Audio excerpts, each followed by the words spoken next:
Hi guys, so today I'm talking a little bit about relationships. Now, relationships can be funny because ultimately they're meant to be the place where we can feel safe, where we can be our authentic selves, where we can feel the most connected, and where we allow ourselves to be vulnerable. And oftentimes the opposite is the case. They can be the one place where we're triggered the most and where we feel the most defensive. Now, I'm not going to claim that I'm a relationship expert. In fact, it's something that I continuously have to work on. They're not really my strong point. That being said, there's very seldom going to be a relationship that doesn't evoke some triggers in you. I mean, ultimately, we all carry with us wounds from our past. We all have sensitivities. We all have aspects of ourselves that we need to maybe work on and heal.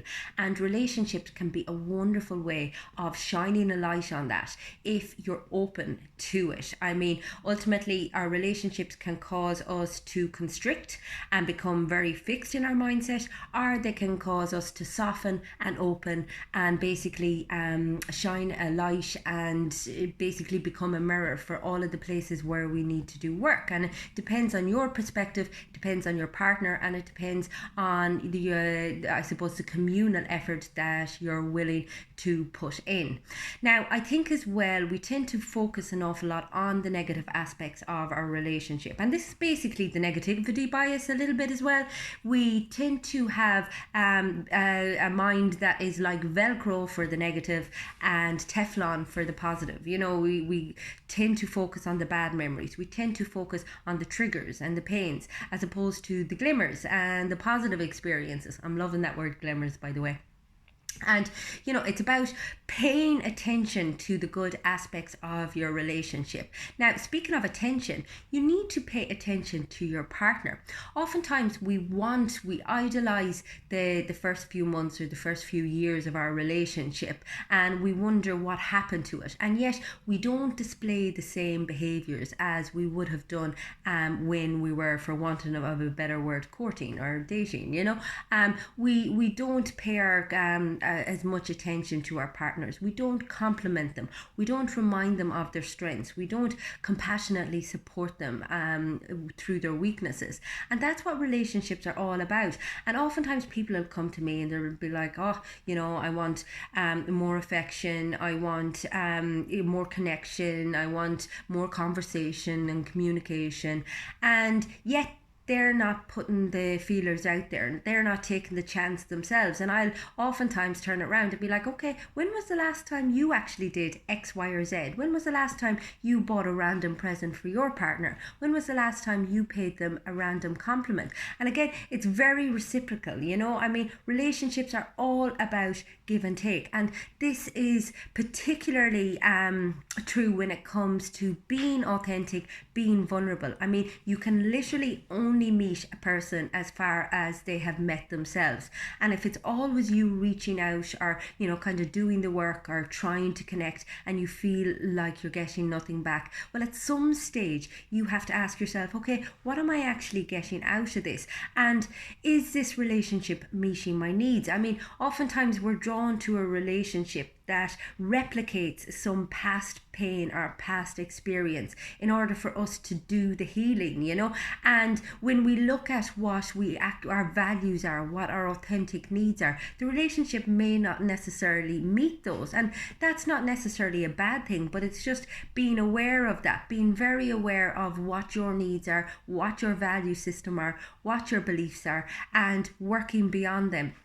And it's funny because, I mean, that works both ways. I mean, oftentimes your beliefs can be very constrictive, you know, and you have this concept about the way another person should be. And when your partner fails to live up to that expectation, you get extremely frustrated and it becomes very much a blame game or a finger pointing exercise.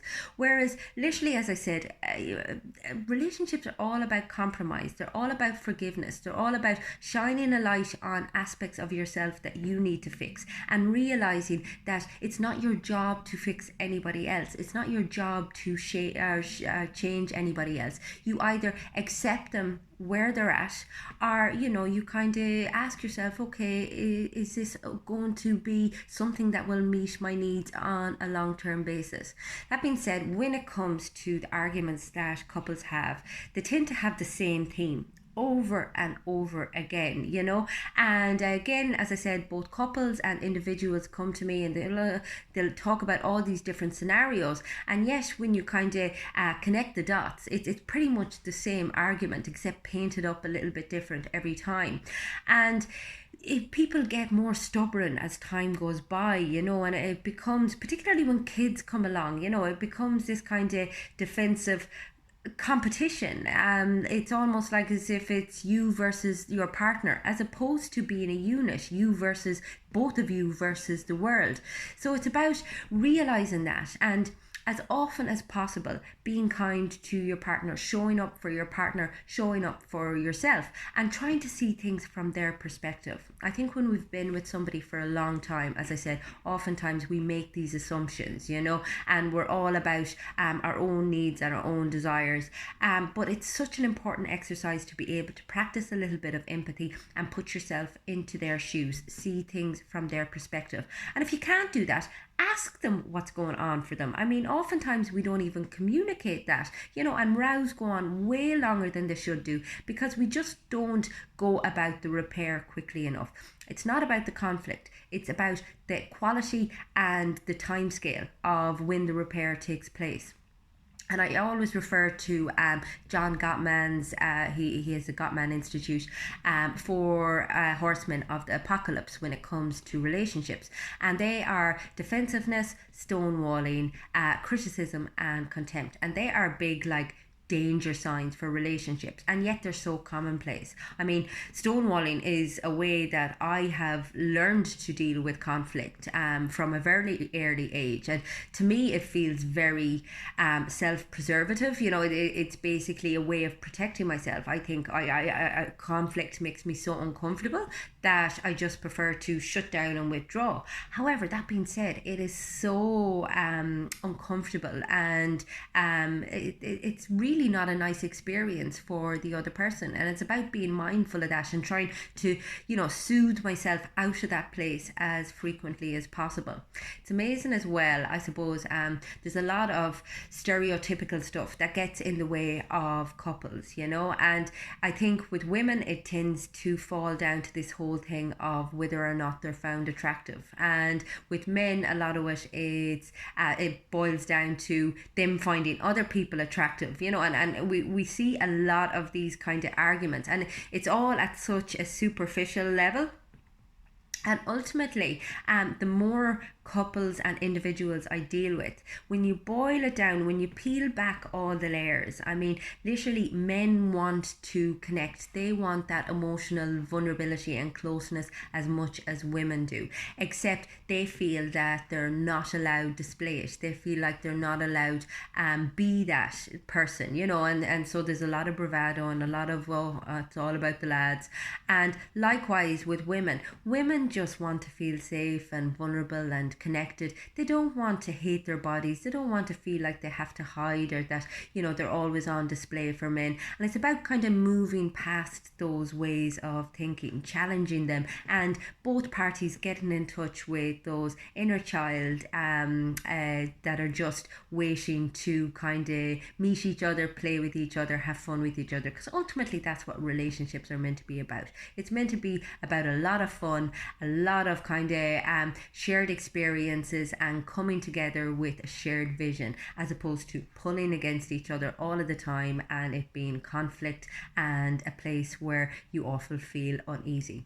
If you are struggling in your relationship, or if you'd like a better idea of ways in which you can open up to your partner, ways in which you can be more in touch with elements of yourself from your childhood that are maybe standing in your way of I suppose the relationship that it is that you desire, get in touch with me on the website. It's fundamentals.ie. You'll also catch me on Facebook and on Instagram. I post lots of content like this on my YouTube channel, so go check it out. It's Fiona Feely. Like, share, subscribe, let me know what you think. And I also do a regular podcast with Neil O'Brien on iTunes and Spotify. It's called Touchy and Feely. Go check it out, let us know what you think, and hope everyone has an epic Friday.